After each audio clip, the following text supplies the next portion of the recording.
होतं माहिती आहे का? दिंडी दिंडीचा रस्ता होता आणि पावसाळ्याचे दिवस असतात. एका मंदिरामध्ये सुंदर भजन चाललं होतं. भाऊंच्याच काळातली एक गोष्ट सांगतो. आणि ते भजन चाललं होतं, तर एका माणसानं एकदम सुंदर चाल म्हणली. सुंदर चाल म्हणल्यावर ते बाकीचे टाळकरी म्हणले, चला आपण भाऊचं दर्शन घेऊ, तुम्ही एवढी चाल चांगली म्हणले. नको नको म्हणले, ते म्हातारं काहीतरी पुन्हा अजून भाऊला भ्यायचे ना माणसं जवळ जायला. नको म्हणले, नको नको. हं, काय इतकं चाल चांगली म्हणलं, भाऊने ऐकली चाल, चल म्हणलं दर्शन घेऊ. गेल्यानंतर ते म्हणले, भाऊ ह्यांनी चाल इतकी सुंदर म्हणले. थोडा वेळ बसले ते म्हणले, आता पंढरपूर पर्यंत बरोबर आहेस का? साध तुझी स्तुती आम्ही कधी करू, तू जर आमचा वारकरी असतील तर ना. आता ते नाही ना, काय चाल म्हणले, उद्या म्हैस येईल, एखाद्या वेळेस म्हशीसाठी माघारी जावं लागत. म्हणलं असं आहे का? जा जा, नाहीतरी म्हैस मरणारच आहे ना. काय अरे तू इकडे नको येऊ, तर तिकडे जा. आहे कसं, तर या घरी जाऊस तर गेलेली होती म्हैस, काय सांगत तुम्ही. हो, म्हणजे याचा अर्थ नाही तुझ्या भाग्यात हे नाहीच आहे, तुला तिथपर्यंतच गेल्यावर. याचा अर्थ वाईट होत होतं अशी घटना नाही. परंतु ते म्हणायचे, अगोदरचा शब्द तुम्ही ऐकला नसेल, नाहीतरी हा शब्द मी वापरला. नाहीतरी म्हैस जाणारच आहे ना, मग तू इकडं आलेला चांगला आहे असं म्हणायचं होतं भाऊला. पण ते म्हणून मग जा माघारी. तर ते गेला तोपर्यंत गेली होती ना. नाही तरी जाणारच आहे म्हणजे ती जाणारच आहे. तो इकडे आला तरी जाणार, तिकडे गेला तरी. हे सहज सहज आलेले शब्द असतात आणि बऱ्याचशा गोष्टी अशा येतात. जाऊ द्या, काही हरकत नाही, तुमचं काम होऊन जाईल. होऊन जातं सहज. ते काही फार महापुरुष असोत नसोत, पण मोकळ्या मनानं दिलेला आशीर्वादही प्राप्त होऊन जातो. ते बाबांच्या बाबतीतलं सगळं, भगवान बाबांच्या बाबतीतले शब्द वेगळे होते, ते मायाळू होते. ते कोणाला राईट म्हणजे वाईटही नाही चांगलं नाही.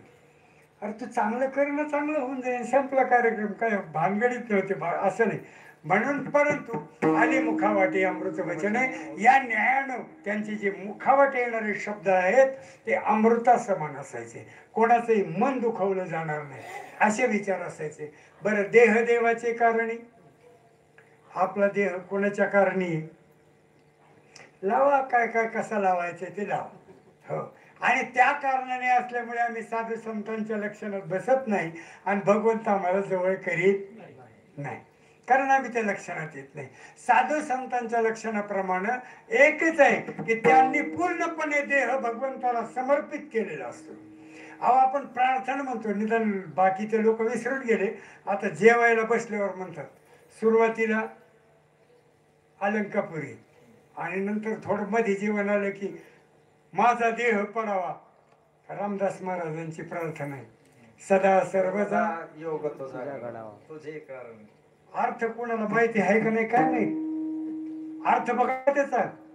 सदा सर्वदा योग तुझा घडावा, कायम कायम तुझ्या संबंधात मी राहावा. योग म्हणजे संबंध जवळचे, एक निकटचे संबंध राहावे. कोणाचे?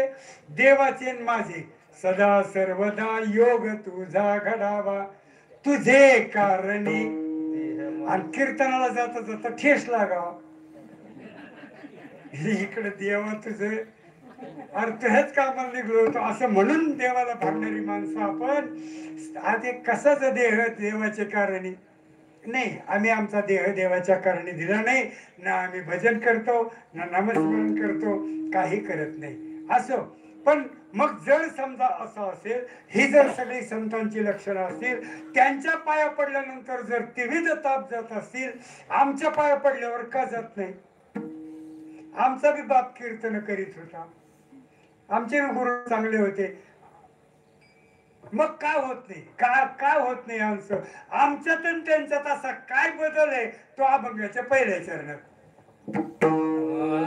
शुद्ध बीजा पोटी, शुद्ध बीजा, शुद्ध बीजा पोटी, शुद्ध बीजा पोटी, शुद्ध बीजा पोटी.